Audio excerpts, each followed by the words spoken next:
Ինչպես արդեն հայտնել էինք, վարչապետ Նիկոլ Փաշինյանի որդին Աշոտ Փաշինյանը ևս մասնակցում է Լևոն Մկրտչյանի ու Էվելինայի հարսանեկան արարողությանը։ Համացանցում կադրեր են տարածվել, որտեղ երևում է, թե ինչպես է Աշոտը հարսանիքի մյուս հյուրերի հետ պարում եւ ուրախանում հարսանեկան արարողության ընթացքում։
Այս ընթացքում ակտիվորեն քննարկվում է Լևոն Մկրտչյանի եւ սիրելի Էվելինա Ստեփանյանի հարցազրույցը, որտեղ նրանք բազմաթիվ մանրամասներ էին հայտնել իրենց անձնական կյանքի հետ կապված։ Զույգը իր խոսքում հասցրել էր ընդգծել, որ Լևոն Մկրտչյանի մայրը հայ չէ։ Էվելինան էլ իր խոսքում նշել էր, որ իր սկեսուրը բացառիկ երևույթ է, ու հենց նա առաջիններից է եղել, ով համաձայնել է, որ զույգը գնա առանձին ապրելու։ Լևոնն ու Էվելինան նաև ընդգծել էին, որ իրենց համար առանձին ապրելը շատ կարևոր է ոտքերի վրա ամուր կանգնելու տեսանկյունից։ Նրանք նաև նշել էին, որ հենց իրենք են ցանկացել, որ իրենց զաքսավորման մասին լուրը հայտնի դառնա իրենցից։ Հավելենք նաև, որ այդ լուրը տարածվելուց հետո նրանք առավել հաճախ են սկսել համատեղ հրապարակումներով հանդես գալ ու գրառումներ կատարել։ Դրական մեկնաբանությունների կողքին կան նաև բացասականները։ Հայտնել էինք նաև, որ դերասանի ընտրյալը ռադիոհաղորդավարուհի Էվելինա Ստեփանյանն է, ով նման բուռն քննարկումների ֆոնին Instagram-յան իր էջի story բաժնում հրապարակել էր դեռ 3 տարի առաջ արված հոլովակներից մեկը Լևոնի մասնակցությամբ ու դրանից նշել էր. «Անվերջ սերը իրական է, բանակի տարիներ, բախտի տերը թաղեմ»։ Նշենք, որ հեռուստասերիալում Լևոնի խաղընկերուհին դերասանուհի Ռոզա Դավթյանն է, նրանց կերտած զույգը արդեն հասցրել է սիրվել հանդիսատեսի կողմից։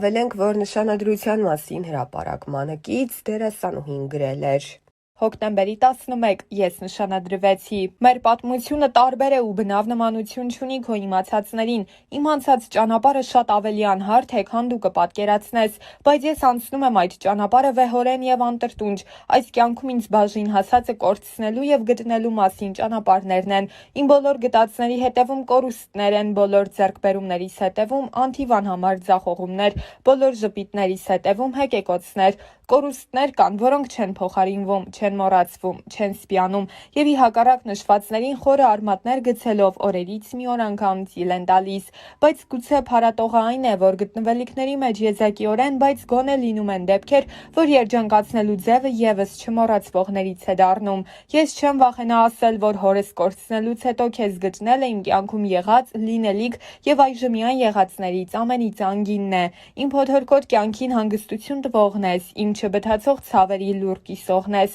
իմ մենակ օրերի անփոխարինելի ընկերն ես, իմ հաջողություններից անմնացորդ երջանկանցող ու վշտիս մեջ հետս լացողն ես։ Գուցեև ուժեղ եմ ես, բայց դու ինձ դարձնում ես անպարտելի։ Հիմա ես իմ հետևում ունեմ անթիվ անհամար կորցրած եւ գտած ճանապարհներ եւ վերստին անդառնալի հավերժ փակված կողպեկված դռներ ու ունեմ քեզ եւ առավելապես քոնն եմ ես եւ քոնը լինելը սպիացնում է բոլոր խորեվերքերը, հարթեցնում է բոլոր սպիերը, լրացնում է բոլոր կեղտոտ բերանները, որովհետեւ քոնը լինելը աստվածային օրհնություն է եւ որքան ասելիք կա քոնը լինելու մեջ, ինչ լավ է, որ հենց քոնն եմ ես։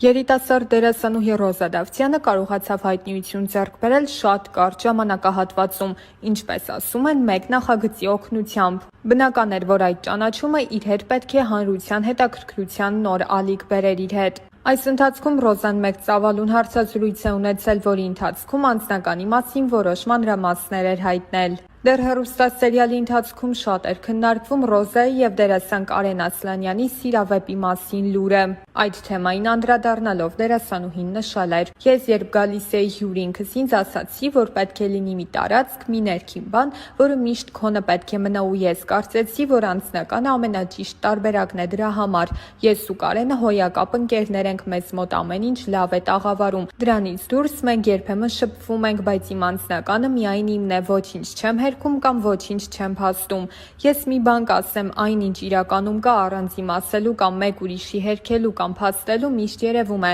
թողնենք ժամանակի վրա ամեն բան ցույց կտա ճիշտը»։ Զրույցի ընթացքում Ռոզան նաև նշել էր, որ մինչ սերիալում նկարահանվելը զուգընկեր չի ունեցել, սակայն չի նշանակում, որ հիմա եւս չունի։ Ուրեմն իմ մոտ էլ հակառակ process-ն է, ես էլ չեմ ուզում նիհարեմ ճիշտն ասած, բայց քանի որ շաքարից, հյութերից,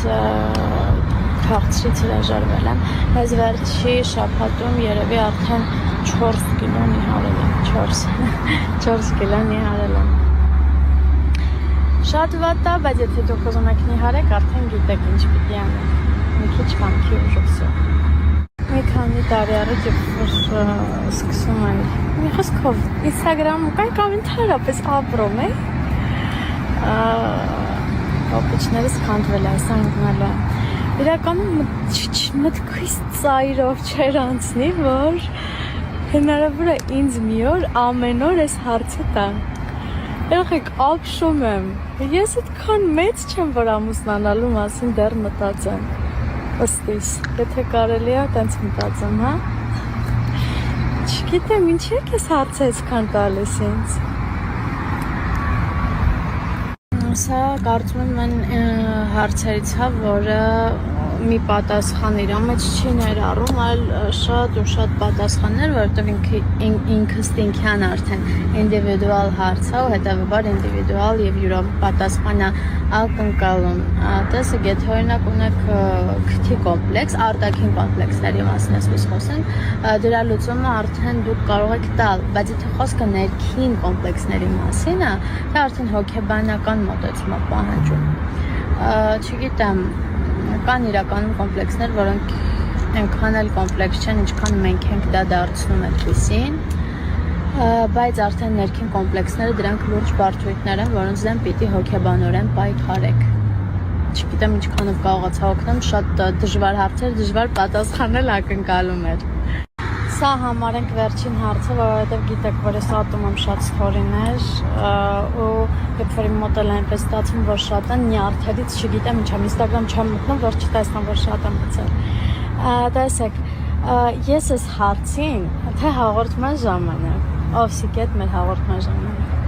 թե առհասարակ ստորիներով ինչքան տալիս ես անընդհատ պատասխանում եմ, կամ դուք ուշադիր հետևորդներ չեք, որ այս հարցն ինձ անընդհատ տալիս եք,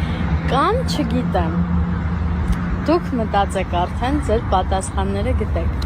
էլ չեմ պատասխանելու, վсё, բարի լույս, իրականում հաճելի է, երբ որ բարի լույսն ասում ես տեղին ու ճիշտ ժամանակին, ոչ թե օրինակ արթնանում ես կեսօրին, բայց կոնտենտ վարելու համար ասում ես բարի լույս։ Ես բարի լույսը դիմավորել եմ, դրա համար բոլոր իրավունքներն ունեմ ձեզ ասելու բարի լույս եւ ասեմ, որ ոչ թե դուրս եմ եկել վազելու, չնայած նրան, որ ես երկար տարիներ զբաղվել եմ շատ ակտիվ սպորտով, առավոտները վազել եմ, հիմա բայց այդ ժամանակը չունեմ, բայց դուրս եմ եկել, որովհետեւ տունը չէր ստացվում կարդալ, մի քանի փորձեր արեցի անհաջող, հիմա որոշել եմ փոխեմ լոկացիան, որովհետեւ պետք է ինձ կարդալ ու չեմ քնել բարի լույսը դիմավորել եմ, որովհետև դիտում եմ կինոներ, բացերը լրացնելու համար։ Ընկերներ, վերջապես ես տանն եմ, ինչպես տեսնում եք, և մի շատ կարևոր բան, որքան առիթներ եղել են երկրից դուրս գալու, թե ճամփորդելու, թե գործնական, եթե, միևնույնն է, ես ոչ մի երկրում ինձ լավ չեմ զգում եւ բանը ընդհանրապես նրանում չէ թե ինչպես են ինձ ընդունում, ինչպես են հյուրընկալում, այլ իմ հոգուց է, իմ ներսից է, որ ես չեմ կարողանում ինձ լավ զգալ։ Գիտեք, ես ուրախ եմ ու ես ամեն անգամ հետ վերադառնալուց եմ հասկանում, որ ես հպարտ եմ, որ ես ունեմ ինքնություն, որ ես ունեմ ծննդավայր, որ ես ունեմ հայրենիք ի վերջո։ Դա շատ կարևոր է ու դա պետք է գնահատել, հաստատ պետք է գնահատել։ Ես սիրում եմ իմ Հայաստանը, իմ տունը, իմ տան դիմացի քարը։ Այսքանը։